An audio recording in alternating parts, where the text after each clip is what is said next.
ബംഗ്ലാദേശ് മോദിക്ക് മുന്നിൽ കീഴടങ്ങിയെന്ന് പറയേണ്ടി വരുമോ? ഇന്ത്യയുടെ സഹായം അത്യന്താപേക്ഷിതമായ ഒരു ഘട്ടത്തിലാണ് ബംഗ്ലാദേശ്. കാരണം അവിടെ കാലാവസ്ഥ പ്രതികൂലമാണ്, വലിയ ശക്തമായ മഴ പെയ്യുന്നു, വ്യാപകമായ കൃഷിനാശം അവർ പ്രതീക്ഷിക്കുന്നുണ്ട്, കുറേയൊക്കെ കൃഷി നശിച്ചു. അപ്പോൾ അവിടെ നമ്മുടെ ഈ കുട്ടനാട്ടിൽ മറ്റേ പുഞ്ച കൊയ്ത്ത് എന്നൊക്കെ പറയില്ലേ എന്ന് പറയുന്ന പോലെ ബംഗ്ലാദേശിൽ അവിടെ നെല്ലിൻ്റെ ഇനത്തിൻ്റെ പേര് അമൻ എന്നാണ്. നല്ല പേര്. അമനല്ല, അമോൻ. അമോൻ. ബംഗ്ലാദേശ് ഭാഷയിൽ അങ്ങനെ വിളിക്കുക, ഒരു നീട്ടുണ്ടാകും. അമോൻ. അപ്പോൾ അത് ഈ വർഷത്തെ പ്രതീക്ഷിക്കുന്ന അത്ര വിളവ് കിട്ടില്ല എന്നുള്ളതാണ് അവരുടെ ഒരു കണക്കുകൂട്ടൽ. കാര്യം വ്യാപകമായ കൃഷിനാശം ഉണ്ടാവും. അപ്പോൾ അത് പരിഹരിക്കാനായിട്ട് അവർക്ക് 9 ലക്ഷം ടൺ അരി വേണം. 9 ലക്ഷം ടൺ. അപ്പോൾ ഈ അരി എവിടുന്ന് കിട്ടും എന്നുള്ള അപ്പോൾ ഇന്ത്യയുടെ കയ്യിൽ ഒരുപാടുണ്ട്. പാകിസ്ഥാനോട് ചോദിച്ചാൽ മതിയല്ലോ. അവിടെ നിന്നും കിട്ടുമായിരിക്കും. അപ്പോൾ അവിടെ നിന്ന് അരി ആയിരിക്കില്ല, 5-6 ഭീകരന്മാരെ വേണമെങ്കിൽ അരിക്ക് ബിരിയാണി വെച്ച് കഴിക്കും. പിന്നെ കുറച്ച് തോക്കും പൊട്ടാത്ത കുറച്ച് ഡ്രോണുകളും ഒക്കെ ആയിട്ട്. അപ്പോൾ ഇന്ത്യ ബംഗ്ലാദേശിൽ മുൻകാലങ്ങളിലടക്കം ഇന്ത്യയാണ് ബംഗ്ലാദേശിൻ്റെ സ്ഥിരം അരിദാതാവ്. കാരണം ഇന്ത്യയാണ് ലോക മാർക്കറ്റിൽ ഏതാണ്ട് 46% അരിയും എക്സ്പോർട്ട് ചെയ്യുന്ന ഒരു രാജ്യം ഇന്ത്യയാണ്. അപ്പോൾ സ്വാഭാവികമായിട്ടും ബംഗ്ലാദേശിനും ഇന്ത്യയെ ആശ്രയിക്കാം. കാര്യം ഇവിടെ ഇപ്പോൾ ബംഗ്ലാദേശിലെ അമോൻ എന്നാണെങ്കിൽ ഇവിടെ പല മോനുണ്ട്, പല അരിയുണ്ട്. അപ്പോൾ ഏത് വേണം, ഏത് വെറൈറ്റി വേണം എന്നുള്ളത് മാത്രമേ ഡൗട്ടുള്ളൂ. അപ്പോൾ നേരത്തെ തന്നെ ഇന്ത്യ ബംഗ്ലാദേശിലോട്ട് അരി കയറ്റുമതി ചെയ്യുന്നുകൊണ്ട് ഇനിയും ചെയ്യും. അപ്പോൾ നമുക്ക് സ്വാഭാവികമായിട്ടൊരു സംശയം തോന്നും, ഇപ്പോൾ അടുത്ത കാലത്തൊക്കെ സുഖത്തിലല്ല. കാര്യം ബംഗ്ലാദേശിൽ നിന്നുള്ള ഇറക്കുമതിക്ക് നമ്മൾ നിയന്ത്രണമൊക്കെ ഏർപ്പെടുത്തി. അല്ല, ഇന്ത്യക്ക് പ്രശ്നമില്ലെങ്കിൽ ബംഗ്ലാദേശിന് ഇന്ത്യയോട് പ്രശ്നമാണ്. അപ്പോൾ അവിടെ നിന്നുള്ള ഗാർമെന്റ്സ്, ടെക്സ്റ്റൈൽ സാധനങ്ങൾക്കാണ് നമ്മൾ നിയന്ത്രണം ഏർപ്പെടുത്തിയത്. അപ്പോൾ അത് തുടരുന്നുമുണ്ട്. കാരണം ആ പ്രത്യേക രാഷ്ട്രീയ കാരണങ്ങൾ കൊണ്ടാണ്. കാര്യം അവർ പാകിസ്ഥാനെ അന്ധമായി അനുകൂലിക്കുന്ന ഒരു നിലപാടെടുത്തതിൻ്റെ പേരിലാണ് ഇന്ത്യക്കെതിരെ ഒളിഞ്ഞും തെളിഞ്ഞ് ചില ഒളിയമ്പുകളൊക്കെ ചെയ്യാൻ തുടങ്ങി. അതായത് ഈ ചില വാവ് ദിവസമൊക്കെ നീർക്കൂലിക്കും വിഷം വെക്കുമെന്ന് കേട്ടിട്ടില്ലേ, അമ്മാതിരിയുള്ള പരിപാടിയാണ്. അപ്പൊ മാവിനവക്കിളവിയെന്നൊക്കെ പറയും ഞങ്ങളുടെ നാട്ടിൽ. ആയിക്കോട്ടെ. അപ്പോൾ അതേപോലെ ഇവർ ചില നിലപാടുകൾ എടുത്തതിൻ്റെ പേരിലാണ് നമ്മൾ അവിടുന്ന് ഇങ്ങോട്ടുള്ള ഗാർമെൻസിൻ്റെ ഇറക്കുമതിക്ക് ചില നിയന്ത്രണങ്ങൾ ഏർപ്പെടുത്തിയത്. പക്ഷേ ഇവിടെ ബംഗ്ലാദേശ് ആവശ്യക്കാരാണ്. അതുകൊണ്ട് ഇവിടുന്ന് അങ്ങോട്ട് കയറ്റി അയച്ചാൽ അവർ 2 കൈ നീട്ടി സ്വീകരിക്കത്തേ ഉള്ളൂ. അനുകൂലമായ സാഹചര്യമാണ്. അങ്ങോട്ടേക്ക് അരി കൊടുക്കുന്നതിൽ ഇന്ത്യക്കും എതിർപ്പില്ല. കാര്യം ഇവിടെ ആവശ്യത്തിൽ കൂടുതൽ സാധനമുണ്ട്, ആവശ്യക്കാർ കൊണ്ടുപോയിക്കോട്ടെ എന്നുള്ള നിലപാടാണ്. അപ്പോൾ നിലവിൽ ഈ പറയുന്ന 9 ലക്ഷം ടണ്ണിൽ 4 ലക്ഷം ടൺ ബംഗ്ലാദേശ് സർക്കാർ നേരിട്ട് വാങ്ങും എന്നാണ് മനസ്സിലാക്കുന്നത്. ബാക്കി 5 ലക്ഷം ടൺ അവിടുത്തെ മറ്റ് കച്ചവടക്കാർ പല മാർഗത്തിൽ ഉപയോഗിച്ച് വാങ്ങും. ഇപ്പോൾ ബംഗ്ലാദേശ് സർക്കാർ ഇതിന് വേണ്ടിയിട്ടൊരു ഗ്ലോബൽ ടെൻഡറൊക്കെ വിളിക്കും. അതനുസരിച്ചായിരിക്കും വാങ്ങുക. തീർച്ചയായിട്ടും ഇന്ത്യയിലുള്ള അരി കച്ചവടക്കാരൊക്കെ അതിൽ പങ്കെടുത്തിട്ട് ബംഗ്ലാദേശ് സർക്കാരിന് അവർ ചോദിക്കുന്ന അരി കൊടുക്കാനാണ് സാധ്യത. അപ്പോൾ ഇതിൻ്റെ ഏറ്റവും വലിയ ബെനിഫിറ്റ് കിട്ടുന്നത് നമ്മുടെ ബംഗ്ലാദേശ് രാജ്യത്തിൻ്റെ തൊട്ടടുത്തുള്ള പശ്ചിമ ബംഗാളിനായിരിക്കും. ഇവർ ഈ പറയുന്ന 9 ലക്ഷം ടൺ അരി ഇന്ത്യയിൽ നിന്ന് വാങ്ങുകയാണെങ്കിൽ അതിൻ്റെ ഒരു 30 മുതൽ 40% വരെ അരി കൊടുക്കുന്നത് നമ്മുടെ പശ്ചിമ ബംഗാളായിരിക്കും.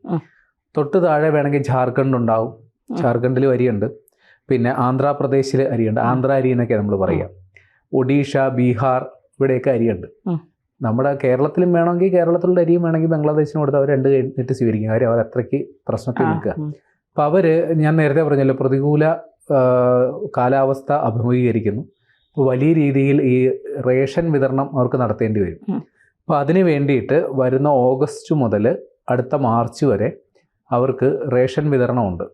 അതായത് ഏതാണ്ട് 55 ലക്ഷം കുടുംബങ്ങളാണ് അവർ അർഹതയുള്ളവരായിട്ട് കണ്ടെത്തിക്കുന്നത്.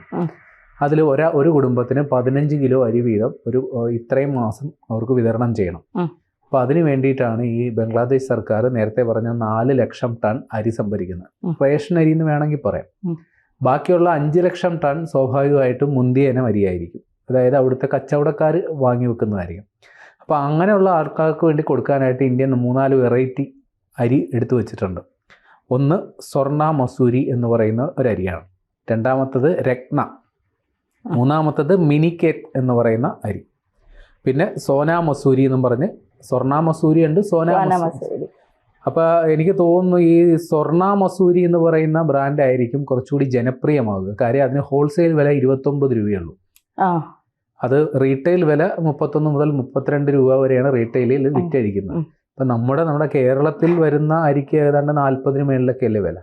അപ്പോൾ അവിടെ ഈ റേറ്റിന് അവർക്ക് കൊടുക്കാൻ പറ്റും. അപ്പോൾ സ്വാഭാവികമായിട്ടും ആ അരി ആയിരിക്കും കൂടുതലുണ്ടാകുക. അപ്പോൾ നമ്മുടെ ഇവിടുത്തെ കച്ചവടക്കാർ ഇപ്പോൾ കരുതുന്നത് ഇന്ത്യ ഈ കാര്യത്തിൽ ഒരു നയതന്ത്ര നിയന്ത്രണം ഏർപ്പെടുത്താൻ സാധ്യതയില്ല എന്നുള്ളതാണ്. അപ്പോൾ കച്ചവടക്കാരെ സംബന്ധിച്ചും അവർക്കും നല്ലൊരു ഓപ്ഷനാണ് ബംഗ്ലാദേശ് എന്ന് പറയുന്നത്. കാരണം നമ്മുടെ തൊട്ടടുത്ത സ്ഥലമാണ്.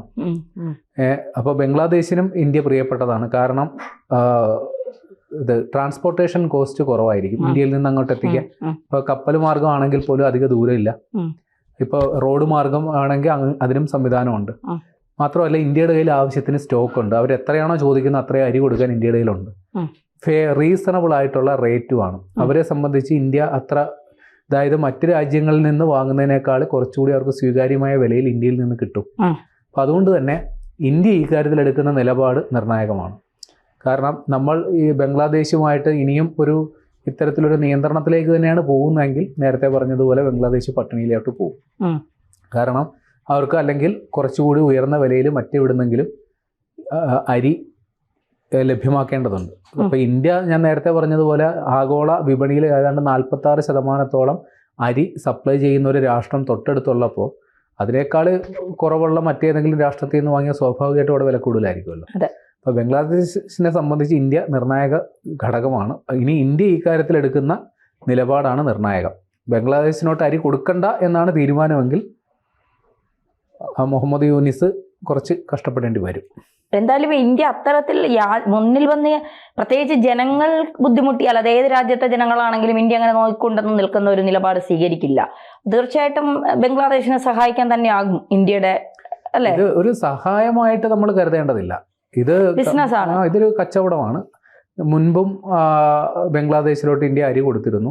ദാനമായിട്ട് കൊടുക്കുന്നതിനാണല്ലോ നമ്മൾ സഹായം. അപ്പൊ ഇന്ത്യയെ സംബന്ധിച്ച് ബംഗ്ലാദേശ് നല്ലൊരു വിപണിയാണ്.